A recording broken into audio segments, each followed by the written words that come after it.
வணக்கம்.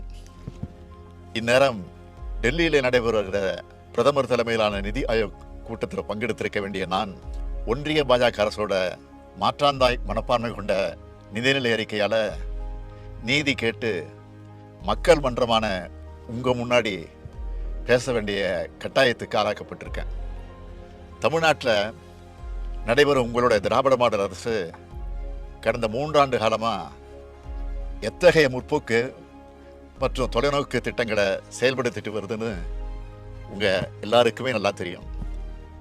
நம்ம அரசோட திட்டங்களின் பயன்கள் ஒவ்வொரு குடும்பத்துக்கும் ஒவ்வொரு குடிமகனுக்கும் நேரடியாக கிடைக்குது. அதனால தான் திமுகவுக்கு வெற்றி மேலே வெற்றி குவியுது. நாள்தோறும் திட்டங்கள், மக்கள் மனந்தோறும் மகிழ்ச்சி, இதுதான் நம்ம அரசோட எண்ணம். இப்படிப்பட்ட நம்மோட எண்ணங்களுக்கு இடையூறு ஏற்படுத்துகிற செயல்களை ஒன்றிய அரசு தொடர்ந்து செஞ்சுக்கிட்டு வருது. ஒரு அரசு எப்படி செயல்படணும் என்பதற்கான இலக்கணத்தை நான் அடிக்கடி சொல்லிட்டு வரேன். ஒரு நல்ல அரசுன்றது வாக்களித்த மக்களுக்கு மட்டும் இல்லை, வாக்களிக்க மறந்த மக்களுக்கும் சேர்ந்து பாடுபடணும். இப்படி தான் தமிழ்நாடு அரசு பணியாற்றிட்டு இருக்கு. ஏன், மோடி தலைமையிலான பாஜக அரசு வர்றதுக்கு முன்னாடி இருந்த எல்லா ஒன்றிய அரசுகளும் கூட அப்படித்தான் இருந்தது. ஆனால் இந்த பெருந்தன்மை ஒன்றிய பாஜக அரசுகிட்ட இல்லை. இவங்க மட்டும்தான் அரசியல் நோக்கத்தோடு அரசு நடத்துகிறாங்க. அதுக்கு அடையாளம்தான் கடந்த 23ஆம் தேதி தாக்கல் செய்யப்பட்ட பட்ஜெட். நடந்து முடிஞ்ச நாடாளுமன்ற தேர்தலில் மக்களுக்கு எதிராக நடந்து கொண்ட பாஜகவை பல்வேறு மாநில மக்களும் புறக்கணித்தாங்க. அப்படி புறக்கணித்த மாநிலங்களில் அந்த மாநில மக்களை பழிவாங்கிற பட்ஜெட்டாக தான் ஒன்றிய நிதியமைச்சர் தாக்கல் செஞ்சிருக்க பட்ஜெட் அமைஞ்சிருக்கு. ஒட்டுமொத்த இந்திய மக்களுக்காகவும் உருவாக்க வேண்டிய பட்ஜெட்டை இந்தியா கூட்டணிக்கு வாக்களித்த மக்களை பழிவாங்க உருவாக்கியிருக்கார். இது இந்திய அரசியலமைப்பு சட்டத்தின்பால் அவர் ஏற்றுக்கொண்ட பதவி பிரமாணத்துக்கு முரணானது. ஒன்றிய பாஜக அரசானது தொடர்ச்சியாக தமிழ்நாட்டை புறக்கணிச்சுக்கிட்டே வருது. தமிழ்நாட்டுக்குன்னு அவங்க அறிவித்த ஒரே ஒரு சிறப்பு திட்டம்னா அது மதுரை எய்ம்ஸ் மருத்துவமனை தான்.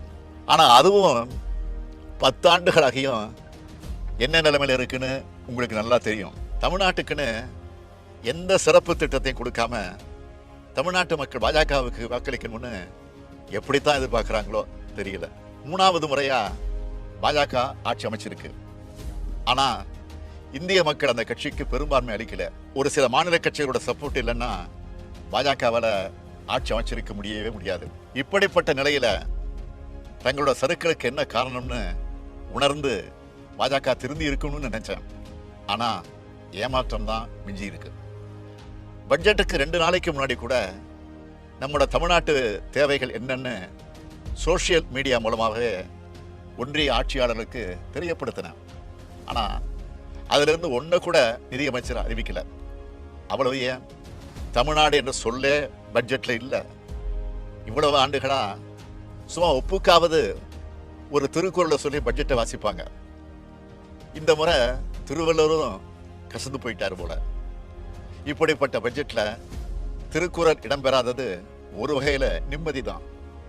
இந்த பட்ஜெட்டில் நாம் ரொம்ப எதிர்பார்த்தது சென்னை மெட்ரோ ரயில் 2ஆம் கட்ட பணிகளுக்கான ஒன்றிய அரசோட நிதி.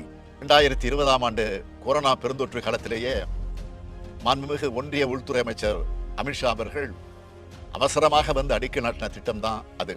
தமிழ்நாடு அரசும் ஒன்றிய அரசும் இணைஞ்சு 63,000 கோடி ரூபாய் செலவில் இந்த திட்டத்தை செயல்படுத்துவோம்னு 2021ஆம் ஆண்டு ஒன்றிய பட்ஜெட்டில் அறிவித்தாங்க. ஆனால் இப்போ தமிழ்நாடு அரசு தான் இந்த திட்டப்பணிகளை முடுக்கிவிட்டு செயல்படுத்திக்கிட்டு இருக்குது.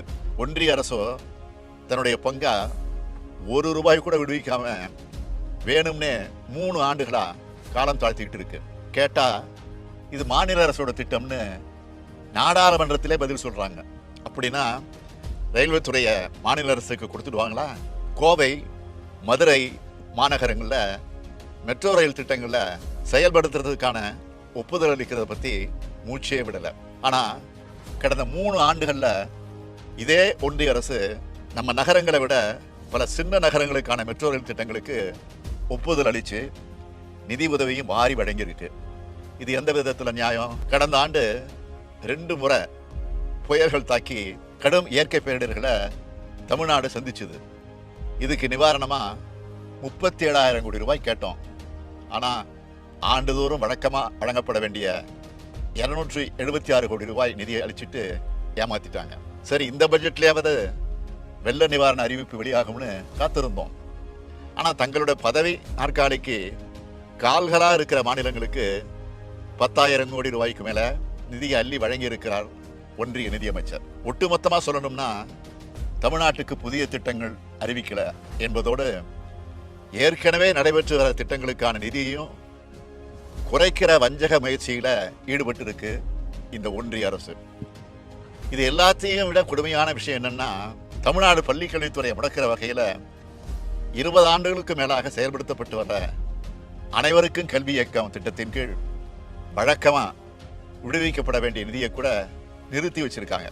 தேசிய கல்விக் கொள்கையை செயல்படுத்துவோம்னு கையெழுத்து போட்டாதான் நிதியை விடுவிப்போம்னு அடம் பிடிக்குது ஒன்றிய அரசு. மாணவ மாணவிகளோட கல்வி பாழாகுமே, அவங்களுக்கு கல்வி கற்பிக்கும் ஆசிரியர்களுக்கு ஊதியம் வழங்க முடியாத நிலை வருமேன்னு ஒரு துளி கவலை கூட இல்லாமல் தங்களோட கொள்கை திணிப்பையும் இந்திய திணிப்பை மட்டுமே முன்னிறுத்தக்கூடியதாக தான் பாஜக அரசு இருக்கு. அடுத்து பட்ஜெட் உரையில் இன்னொன்றையும் சொல்லியிருக்காங்க. மாநிலங்களால் விதிக்கப்படும் முத்திரைத்தார் கட்டணத்தை குறைப்போம்னு. மாநிலங்களை கலந்து ஆலோசிக்காமலேயே பட்ஜெட்டில் அறிவிக்கிறார் ஒன்றிய நிதியமைச்சர்.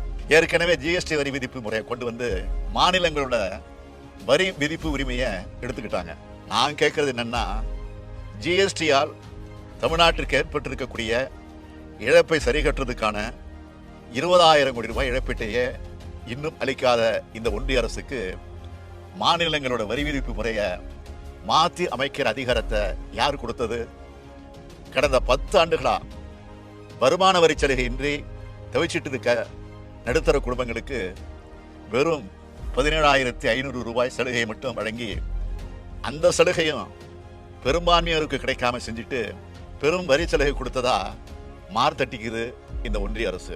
இது தமிழ்நாட்டை பழிவாங்குகிற பட்ஜெட் மட்டுமல்ல, ஒட்டுமொத்த இந்திய நாட்டு மக்களையே பழிவாங்குகிற பட்ஜெட். சுயநலத்துக்காக நாற்காலியை காப்பாத்திக்க போட்டுக்கொண்ட பட்ஜெட் இது. ஒன்றிய அரசுக்கு தமிழ்நாட்டு மக்களின் குரலா, ஏன் இந்திய நாட்டு மக்களின் குரலா ஒன்று சொல்றேன். மேலும் மேலும் தவறு செய்றீங்க, மேலும் மேலும் தோல்விகளை சந்திப்பீங்க. இந்திய நாடாளுமன்றத்தோட இரு அவைகளும் கொந்தளிக்கிற மாதிரி இந்திய மக்களோட மனங்களும் கொந்தளிப்பில் இருக்கு. இதுக்கு பாஜக பதில் சொல்லியே தீர வேண்டும்.